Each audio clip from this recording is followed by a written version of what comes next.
Friends good morning सकलके स्वागत जानिए शुरू करছি আজকে নতুন একটি ভিডিও। আই হোপ তোমরা সকলেই খুব ভালো আছো আর আমিও ভীষণ ভালো আছি।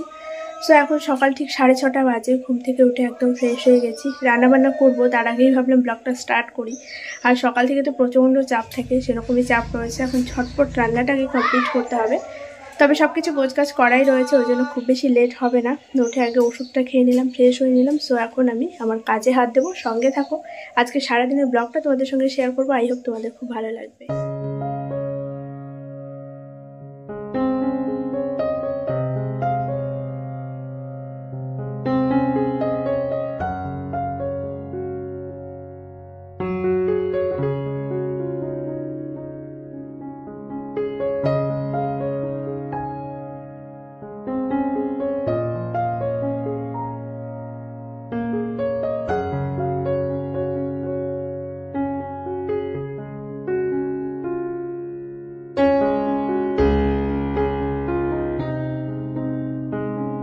সকাল সকাল ঘুম থেকে উঠে যেহেতু রান্নাটা কমপ্লিট করে নিতে হয়, তাই গতকাল রাত্রেই আমি রান্নার সমস্ত কিছু রেডি করে রেখেছিলাম। তাই ঘুম থেকে উঠতে একটু লেট হলেও রান্নাটা অল্প সময়ের মধ্যেই কমপ্লিট হয়ে গেছে। খুব বেশি কিছু রান্না করিনি, একটু বেগুন ভাজা করব। আর এখন ডিমের ঝোলটা প্রায় হয়ে গেছে, ওইটাও নামিয়ে নেব। এদিকে ভাতটাও উপর করতে দিয়েছি। আর গতকাল কাকিমা ও বাড়ি থেকে পাঠিয়েছিল পাঁচমিশালি সবজি দিয়ে একটু ঘ্যাট টাইপের, যেটা খেতে অসম্ভব টেস্ট হয়েছিল। তোমার দাদাভাই তো খুবই ভালো খেয়েছে, তার মধ্যে বড়ি দেওয়া ছিল সেই জন্য। যাই হোক, রান্নাবান্না ওইদিকে হচ্ছে, বেগুন ভাজাটা করতে দিয়ে আসলাম। আর তোমার দাদাভাই গেছে ফ্রেশ হতে, ভাবলাম এই সুযোগে আমি বিছানাটাও তুলে নিই। আমার রান্না হতে হতেই প্রায় 80% কাজ আমি গুছিয়ে নিই। যেহেতু আর 5 জনের মতো আমি ঘরের সমস্ত বাসি কাজকর্ম সেরে রান্না করতে যেতে পারি না, তাই রান্না করতে করতেই আমাকে এই বাসি কাজগুলো কমপ্লিট করে নিতে হয়। রান্নার আগে শুধু রান্নাঘরটাই ঝাড় দিয়ে নিই, আর বাকি ঘরগুলো, তারপর বিছানাপত্র তোলা, এগুলো সব টুকটাক করে একে একে করতে থাকি। আর গ্যাসে রান্না করলে তো খুব বেশি সমস্যা হয় না। আগে যেহেতু উনুনে রান্না করতাম, তো সেই সময় আর রান্না ছেড়ে কোথাও উঠতে পারতাম না। আর এখন যেহেতু গ্যাসেই রান্না হয়, তাই রান্না বসিয়ে দিয়ে এটা ওটা করাই যায়। তো তোমার দাদাভাই ফ্রেশ হয়ে আস্তে আস্তে আমার সমস্ত বাসি কাজকর্মগুলো কমপ্লিট হয়ে যায়। আর তারপরে আমরা দুজনে একসঙ্গে একটু ভাত খেয়ে নিই, আর ওর খাবারটাও রেডি করে দিই। তো প্রত্যেক দিনের রুটিন এটা। তবে মাঝে মধ্যে আমি সকালে খাই না, যদি আমার খেতে ভালো না লাগে। আর আমাদের ব্রেকফাস্ট বলতে যেমন আলাদা করে কিছুই হয় না, কারণ 7টা সাড়ে 7টার মধ্যে ভাত রেডি করা হয়ে গেলে আর কি করব বলো। 7:40 বাজে, এখনই খাবারটা রেডি করে দেব। আর এই যে তোমাদেরকে একবার দেখিয়ে দিই, বেগুন ভাজা। আর এটা হচ্ছে পাঁচমিশালি সবজি দিয়ে একটা ঘ্যাট টাইপের, কাকিমা করে পাঠিয়েছে গতকাল।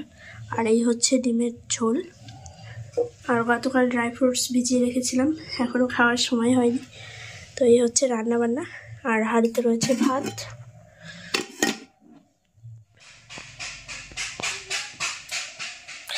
রান্নাবান্না কমপ্লিট, এসে একটু বসেছিলাম বিছানার উপর। আর এখন আবার ঠান্ডা লাগছে। আর রান্না করার সময় এদিক ওইদিক দৌড়াদৌড়ি করতে করতে গরম লেগে যায়। সকালবেলা যখন ফ্রেশ হয়ে এসে ব্লগটা স্টার্ট করেছি, তখনও অত ঠান্ডা লাগেনি। রান্না করতে বসেছি আর এত কাঁপুনি শুরু হয়ে গেছে আমার। ঝটপট এসে আবার চাদরটা মুড়ি দিয়ে তারপর বসেছিলাম। আর এখন আমি একটু বসবো, ভিডিওটা এডিট করব।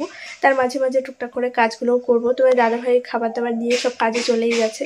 আর এখন আমি পুরোপুরি একা, একদমই ভালো লাগে না। তো দেখা যাক কী কাজ করি না করি। ইচ্ছা আছে একটু মেশিনে বসার, যদি সম্ভব হয় তো অবশ্যই বসবো। আর আগের দিন মেলার থেকে কিনে নিয়ে এসেছিলাম বাদাম, এটা তো খাওয়ার সময়ই হচ্ছে না, এদিক ওদিক করে করে। তো ভাবছি দুটো বাদাম খাবো এখন, দেখা যাক।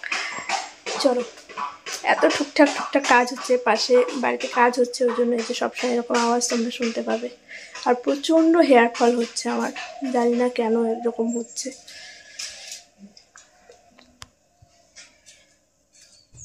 ঘুম থেকে উঠেই যেহেতু কাজকর্ম শুরু হয়ে যায়, 9টা বাজার আগেই আমার সমস্ত কাজ শেষ। শুধু এই যে ঘরটা ঝাড় দেওয়া বাকি, আর তার সঙ্গে উঠোনটাও ঝাড় দিয়ে নেব।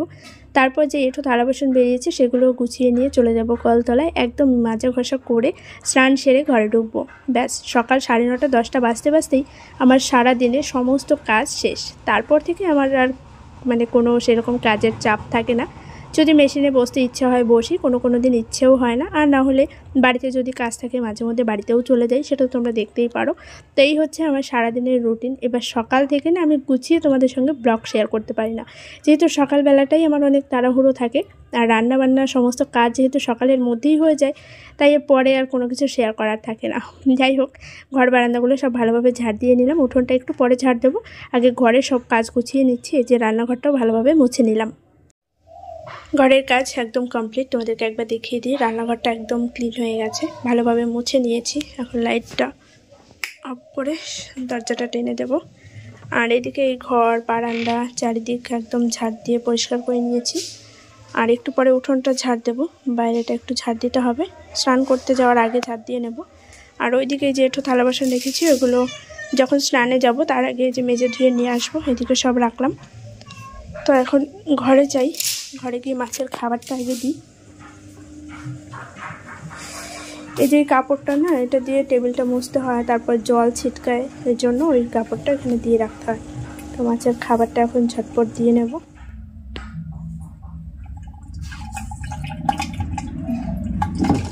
দেখো দেখো অবস্থাটা, জাস্ট দেখো তোমরা,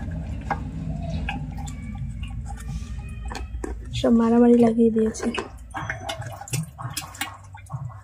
আর এইদিকে দেখো কতদিন হয়ে গেল মেশিনের কাজ ঠিকঠাক করতে পারছি না, রিং লাইটটা এভাবে খুলেই রেখেছি। আর একটা জিনিস তোমাদেরকে দেখাই, আমি এই জুতোটা তোমাদেরকে দেখিয়েছিলাম, তোমরা অনেকেই কমেন্ট করেছো দিদিভাই জুতোটার প্রাইস কত। তো এই হচ্ছে সেই জুতো, এটা এখনও পরাই হয়নি একদিনও। তো এটার প্রাইস পড়েছে 450 টাকা দাম বলেছিল। যেহেতু 3 জোড়া জুতো আমি একসঙ্গে এনেছি, তো অনেক বার্গেনিং করে এটাকে 380 টাকায় বোধহয় করা হয়েছিল। তো এই হচ্ছে জুতোটা, ঠিক আছে। এটা টোটাল প্রাইস পড়েছে 380।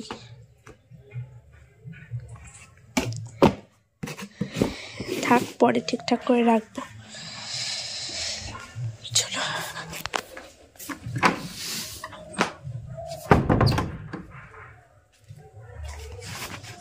স্ট্যান্ডটা দেখো কি অবস্থা। আর এই যে সব বাদাম নিমকি এগুলো সব খাওয়ার সময়ই হচ্ছে না। ফোনটা চার্জে বসিয়েছি, একটু 9:27 বাজে। বাইরে সমস্ত কাজবাজ কমপ্লিট, 9:30 বাজে। এত সকাল সকাল স্নান করবো না, মোটামুটি 10টার দিকে যাবো স্নানে। আর তাই ভাবলাম যে এই আধা ঘন্টা পড়ছে আর কি করব, ভিডিওটা যতটুকু এডিট করা যায় এডিট করে নিই। আর এডিট করতে বসেছি ঘরে, ঘরে যে এত ঠান্ডা লাগছে, আর বাইরে রোদ তেমন কোথাও পায় না, ওই সিঁড়ির উপরে একটু রোদ। বাইরে এখন বসতে ভালো লাগছে না, ভিডিও এডিট করতে গেলে ভিডিওতে ভয়েস দিতে হবে, আর ওইখানে বসে ভয়েস দিতে পারবো না, রাস্তায় এত গাড়ি ঘোড়া যায়, প্রচণ্ড নয়েজ আসবে। তো তাই জন্য ঘরেই বসেছি। আর এই ঠান্ডায় থাকতে না পেরে চাদরটা দিয়ে আবার এই যে গায়ে জড়িয়ে নিলাম। তো ভিডিও এডিট করে আপলোডে বসিয়ে দিয়ে তারপরে যাব আমি স্নানে। পরদিন দুপুর থেকে ভিডিওটা কন্টিনিউ করছি। বাবার শরীরটা প্রচণ্ড খারাপ, সকালবেলা একবার ব্লাড নিয়ে গেছে, আবার 10টার দিকে আসবে ব্লাড নিতে। আর সেই জন্যই আমাকে এখানে চলে আসতে হয়েছে, ইমিডিয়েট ডক্টর দেখাতে হবে, সেই জন্য একটু যোগাযোগ করছিলাম। আর তাই আমাকে এখানে ওখানে প্রচণ্ড পরিমাণে ছোটাছুটি করতে হচ্ছে। অঙ্ক কি করছো তুমি? দেখো অঙ্ক এখানে ঠামার নখ কেটে দিচ্ছে, বিশাল দায়িত্ব পালন করছে, তাই তো? পুণ্যের কাজ করছিস। আরিজু ওইদিকে এই যে কাকাদের কাজ হচ্ছে, ওইদিকে কাজ হচ্ছে,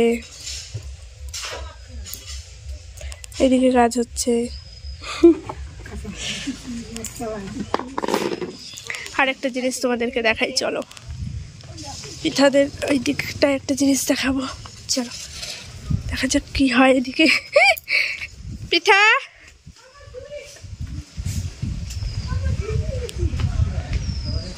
বাবা, পিঠা কি করিস?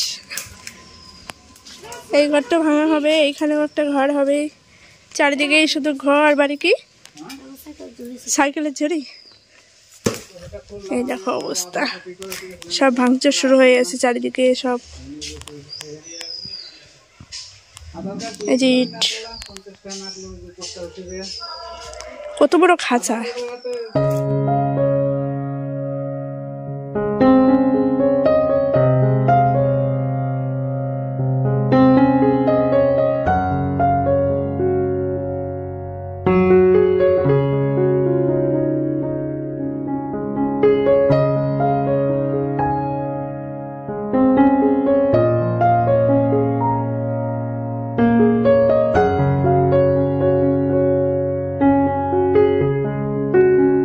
বেশ কিছুদিন আগের একটা ভিডিও ক্লিপ আজ তোমাদের সঙ্গে শেয়ার করছি। এর আগেও একটা দিন বাড়িতে চিকেন পকোড়া করা হয়েছিল, এতটা ভালো হয়েছিল কি বলবো, সবাই ভীষণ ভালো খেয়েছে।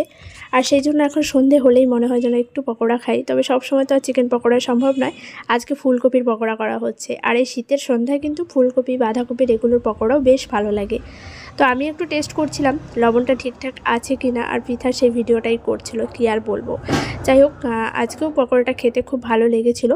তবে এই ভিডিও ক্লিপটা কয়েকদিন আগের, তাই আজকে তোমাদের সঙ্গে শেয়ার করলাম। একটানা 4-5 দিন নিরামিষ খাওয়ার পর মনটা একটু চিকেন তো অবশ্যই ঘরে। তাছাড়া বাড়িতে মামা এসছে, তাই মা বললো একটু সাজের পিঠে করি আর একটু চিকেন কষা করি।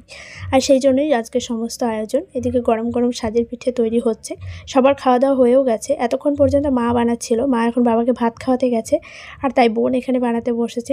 আর আমি তোমার দাদাভাইকে খেতে দিচ্ছিলাম, মানে তোমার দাদাভাই লাস্ট, আর তার সঙ্গে আমিও খেয়ে নেব। তাছাড়া সবার মোটামুটি খাওয়া দাওয়া হয়েই গেছে। আর প্রত্যেক দিন তো শুধু সাজের পিঠেই করা হয়, আজকে সাজের পিঠেটা একটু অন্যরকম করা হচ্ছে।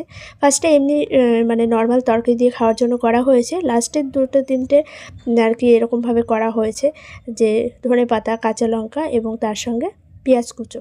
তোমার দাদাভাইয়ের খুব পছন্দের, ওই খেতে চেয়েছে পেঁয়াজ দিয়ে, তাই জন্য এইভাবে করা হয়েছে। তোমরা এইভাবে যদি না খেয়ে থাকো না, একবার অবশ্যই ট্রাই করো। গরম গরম কাঁচা লঙ্কা, ধনেপাতা, পেঁয়াজ কুচি দিয়ে সাজের পিঠে থাকলে কিন্তু আর এর সঙ্গে কোনো কিছুই লাগে না, আর আমরা সবাই বেশ ভালো খাই। তো চলো, আজকের ভিডিওটা এখানেই এন্ড করছি। দেখা হচ্ছে আগামীকাল নতুন ভিডিও।